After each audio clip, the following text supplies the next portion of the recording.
She says, I am your servant, Ruth.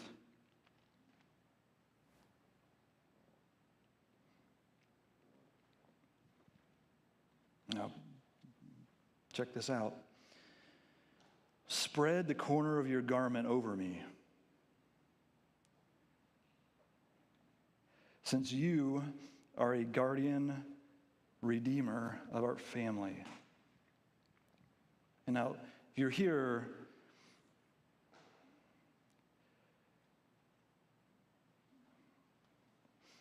last week, you know that is language that Boaz used to describe Ruth coming all the way back to Israel. In verse 12, he says of chapter 2, may the Lord repay you for what you have done. May you be richly rewarded by the Lord, the God of Israel, under whose wings you have come to take refuge. And she says to Boaz, spread the corner of your garment over me, since you are a guardian redeemer of our family. It's the exact same picture. And I'm like, did she just ask Boaz to marry her? I feel like she just asked, but she kind of does. And this is one of the reasons I love Ruth. She kind of does, and she kind of doesn't. There's a whole lot more going on there. She's trying. This is the beauty of Ruth. And ladies, like, if you can grasp what she does here and the way in your relationship with your husband, because she pulls the leadership out of Boaz. And she's not demanding Boaz. She's not saying, you need to marry me. She's not being like this seductress. She's pushing him very, very gently to become the leader that God wants him to be. And so she's like, Boaz, cover me. You be the person that God uses to take care of me. You blessed me because I came here to take shelter under God. You be the person that does that for God. And again, because this goes both ways, there are people that will say, oh my goodness, she's like telling Boaz to marry her. Well, kind of. It's so much richer than that, isn't it?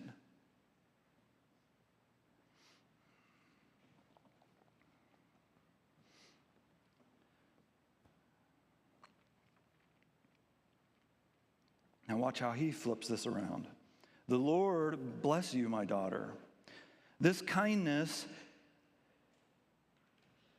is greater than that which you showed earlier. You have not run after the younger men, whether rich or poor. So here's what Boaz is saying. He's taking this back to when they first met as well. And he says to her, what you're doing right here, this is more than what you did for Naomi. He's looking at, do you remember when Ruth said, where you go, I will go, your people will be my people, and your God will be my God. And she says, I'm going to be buried with you. And she says, like, may God curse me if I don't do this.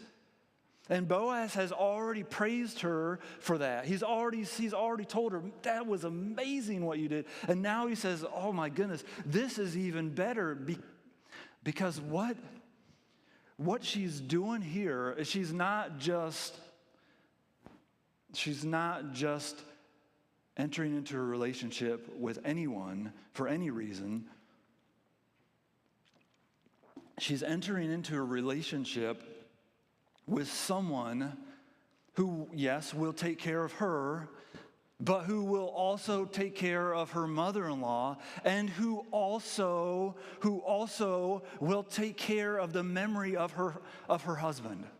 And so Ruth, she's not just in this for herself. This is another picture of that hesed love, that selfless, sacrificing, the loyal love that God gives us. She has demonstrated it even further because she's taking care of her husband's family, his memory, his line. She's taking care of her mother-in-law, and she's taking care of Boaz, who seems clearly like amazed because we don't know, but it seems like because of what he's saying here, you could have chosen to pursue somebody else. You could have gone after a younger person. You could have gone after somebody that was more suitable to your station in life, but you chose me. And he's like, that's awesome.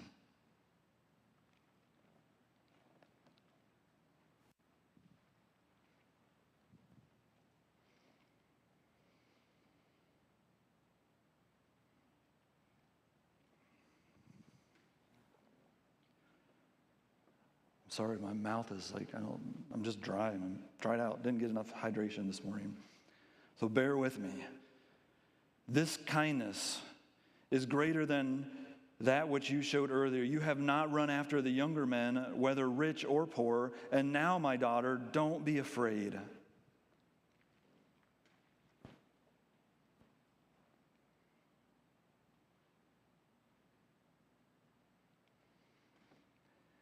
I will do for you all that you ask.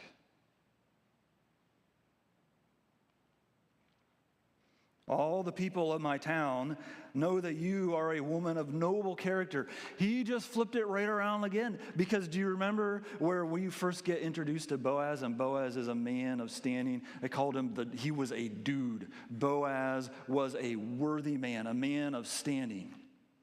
And now he calls her the same thing. Everybody knows about you, Ruth. Everyone knows you are a woman of standing. Do not be afraid.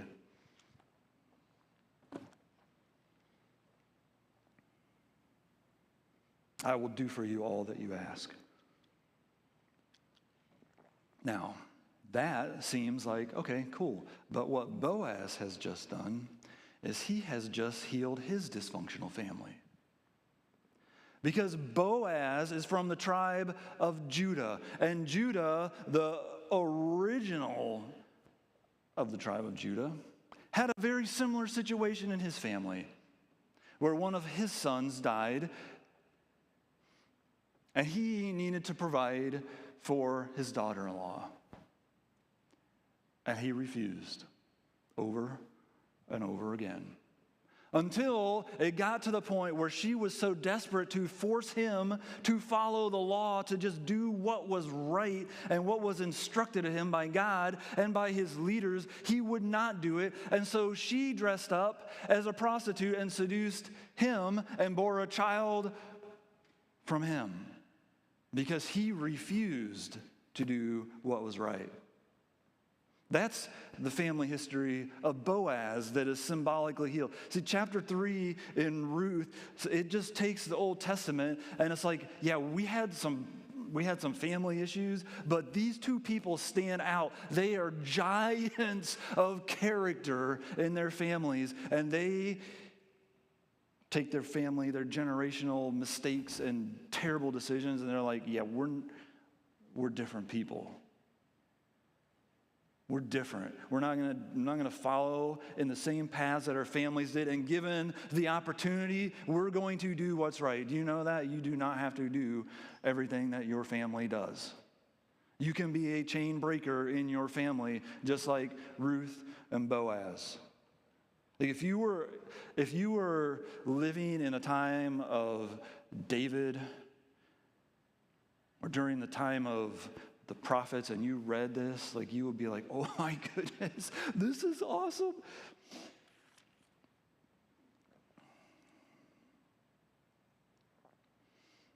Something to stand on. You know how like a lot of our family, if you have family reunions this summer, you're going to have like You'll have that crazy uncle or that somebody that's in your past family, and like maybe they leave a bad mark on your family. It's good to have somebody in your family like Ruth and Boaz where you're like, okay, my family messed up and maybe we made some mistakes in the past, but look at this guy. Look at this woman. Do not be afraid, I will do for you all you ask. All the people of the town know you are a woman of noble character. Although it is true that I am a guardian redeemer of our family, there is another who is more closely related than I. Stay here for the night, and in the morning, if he wants to do his duty as your guardian redeemer, good, let him redeem you. But if he is not willing, as surely as the Lord lives, I will do it. Lie here until morning. So she lay at his feet until morning, but got up before anyone could be recognized. And he said, no one must know that a woman came to the threshing floor. He also said, bring me the shawl you are wearing and hold it out. When she did so, he poured into it 6 measures of barley and placed the bundle on her. Then he went back to town.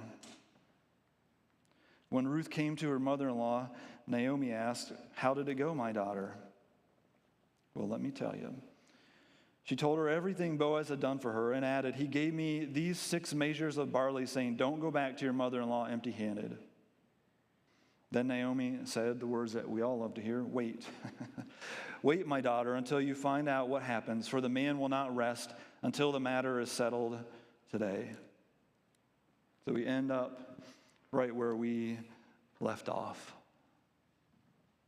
Now, these two, Ruth and Boaz, gentlemen, did you see the honor?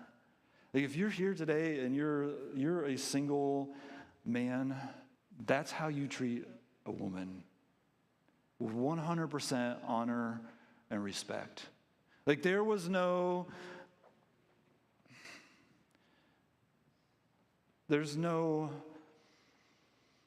promiscuity.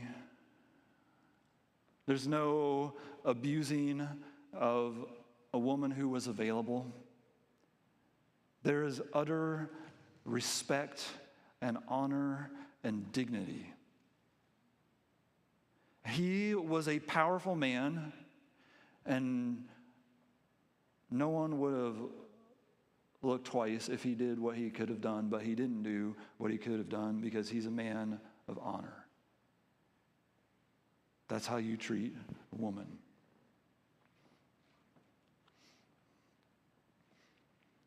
So they're waiting. I love it. It starts off, one day Ruth's mother-in-law said to her, my daughter, I must find a home. So they're talking at home, and it ends with they're talking at home, and they're still kind of in the same place. But do you see where her action, she takes a step towards achieving her dream, and it gives them more hope, and they're just like, okay, this is going to get settled today.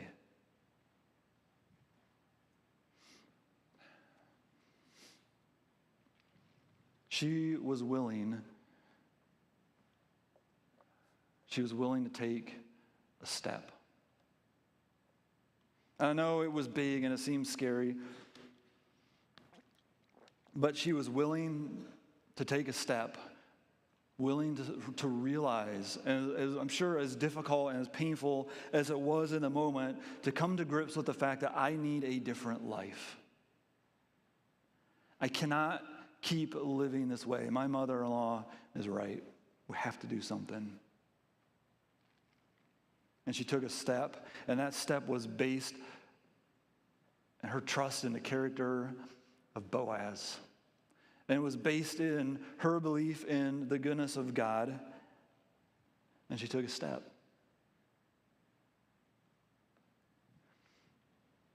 And our situation, unlike hers. We're all in this situation very similar to hers where we cannot keep going this way. We need a different life. We need someone like Ruth needed to take her from one situation in life to an entirely different situation in life. something that we cannot do ourselves, right? This is the significance of a redeemer. Ruth needed a different life. She could not get there on her own. She needed someone to provide for her what she could not provide for herself, and that is a redeemer. And she took a step towards that in faith, in confidence, and it was scary. I'm sure she was nervous and freaking out, not knowing what in the world was going to happen. But she needed a redeemer, and she took a step towards it.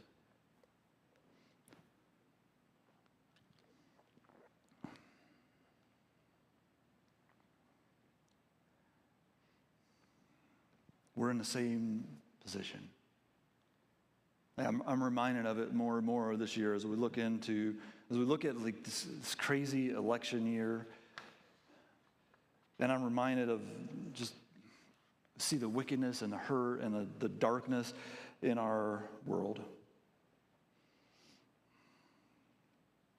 And we got to have something to get us to a better place. And it's a redeemer. We need somebody to do this for us. It's a little author of this book. They're a little subtle, but kind of not so subtle, right? Because we're all obviously, all of us we're being thrust into the position of Ruth. And we're looking at this from the point of Ruth, right? Where we're outside of God's kingdom. We're all outsiders, right? We are outsiders, and somehow we need a way to get inside God's kingdom. We need someone to provide for our future, someone to take care of us. We need a different mission.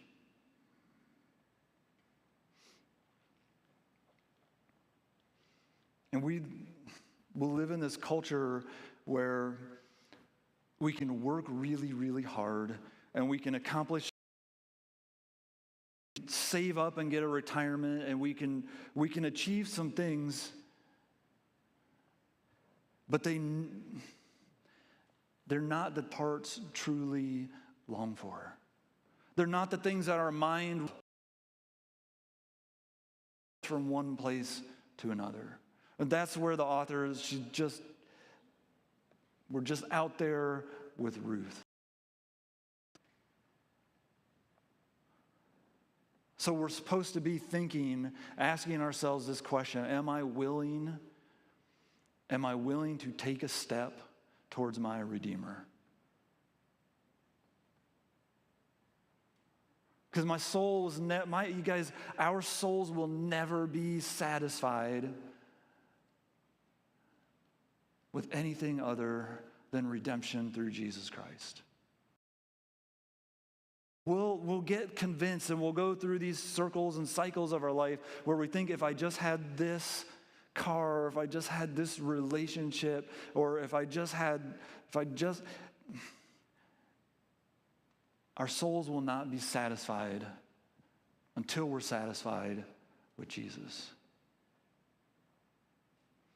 And this is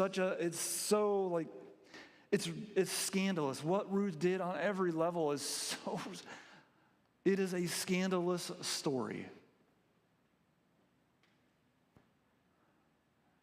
But I'm forced to think about what Jesus has done for us and see a bigger scandal.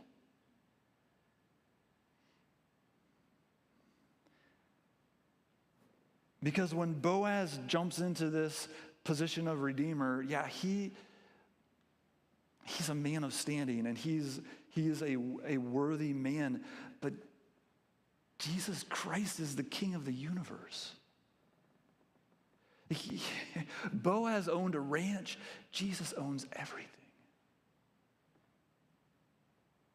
And Jesus didn't go to a threshing floor. He went to a cross. He gave his life to redeem us. And he did it first. He did it while we were still sinners. He chose to be sin. He didn't know any sin, but he chose to be sin in order to redeem us, to give us the chance to look at him and make a decision to say, do I want to really trust Jesus with my destiny? Do I really want Jesus to redeem me? Do I want my life to be synchronized with the life of Jesus Christ? That's a scandal. It's a scandal because of who he is. He's not just a dude who owns a ranch. He's the king of the universe. And he says, if you're willing to step towards me and follow me, I will satisfy every longing of your heart. Every promise of God will find its yes in me if you're willing to take that step and follow me. And do you know what most of humanity's like? You know what? They're like, screw that. I don't want anything to do with Jesus. I don't want anything to do with religion. I don't want anything to do with following anybody. I am my own person. I'm going to be me, and I'm going to find my truth and follow my truth and live my truth. And their hearts are empty, and their lives are ruined. And Jesus is like, yeah, but I'm still here. I've done something for you, and if you're willing, I will redeem you. I will redeem you from this world and bring you in to my kingdom of light forever. It's the most amazing good news, and for me, the beauty of it is we see it all the way back. It's like you can see it's been God's plan since forever. And I just want to nudge you,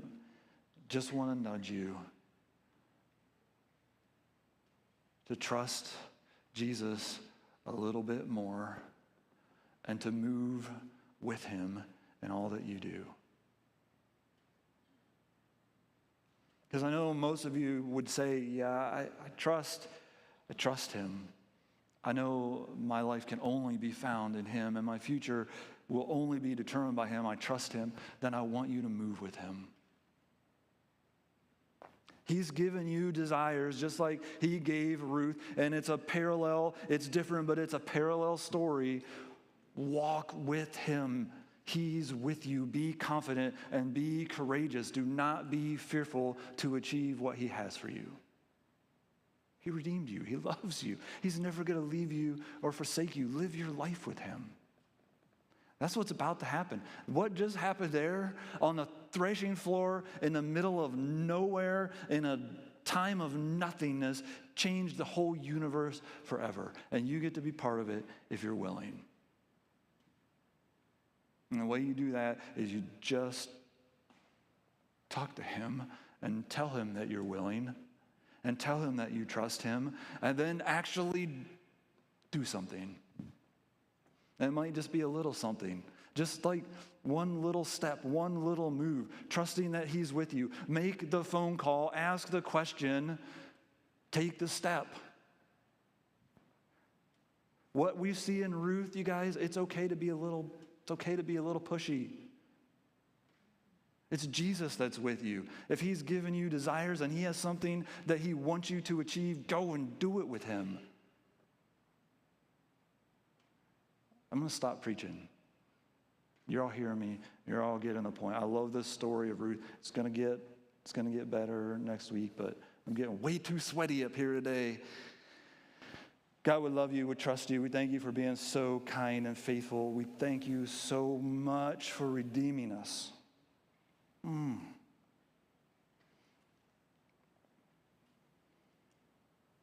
Helpless, lost, despicable, sinful enemies that you died to redeem.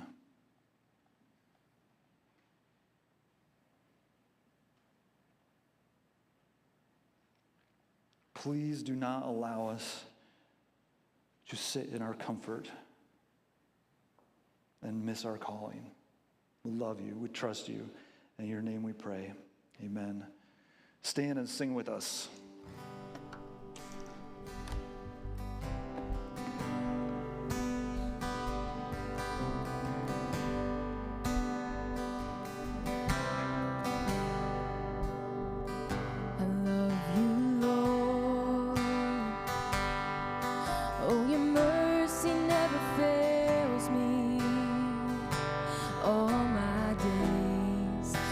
Been held in your hands from the moment that I wake up until I lay my head. I will sing of the goodness of God. And all my life you have been faithful. And all so good. With every breath that I am able, I will sing of the goodness of God. I love your voice. You have led me through the fire in darkest night. You are close like no other. I've known you as a father. I've known you as a friend. And I have lived in the goodness of God. And all my life you have been faithful. And all my life you have been so good. With every breath that I am able, I will sing of the goodness of God. Your goodness is running after me. Your goodness is running after me. With my life laid down, I'm surrendered now. I give you everything. Your goodness is running after me. Your goodness is running after me. Your goodness is running after me. With my life laid down, I'm surrendered now. I give you everything. Your goodness is running after me. And all my life you have been faithful. And all my life you have been so good. With every breath that I am able, I will sing of the goodness of God.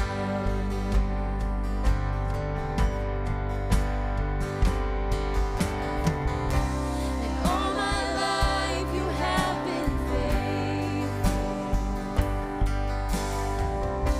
And all my life you have been so good.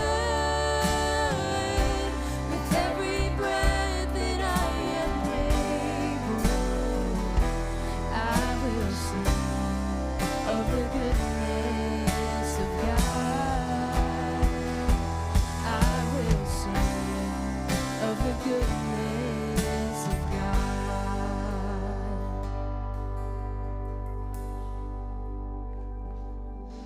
You know, Naomi hatched that crazy plan, and Ruth could have said, you know what, like, there's food trucks today and fireworks. She could have said, that sounds great, and watched YouTube for the rest of the day. She could have said, that's a little crazy. Let's talk about that next week. She could have delayed. She could have put it off, procrastinated, gone for a run. But she went that night and did it. God, I love that kid. I can't wait to meet her in eternity. I hope that you'll follow her example. Go with God this week and do something awesome with you and him. See what happens. I'll see you in a couple of weeks. Next week, the wonderful Mr. Brian Miller will be sharing with you. You get a good blessing from him next week. I'll see you if the fun sheriff lets me come back. We'll see.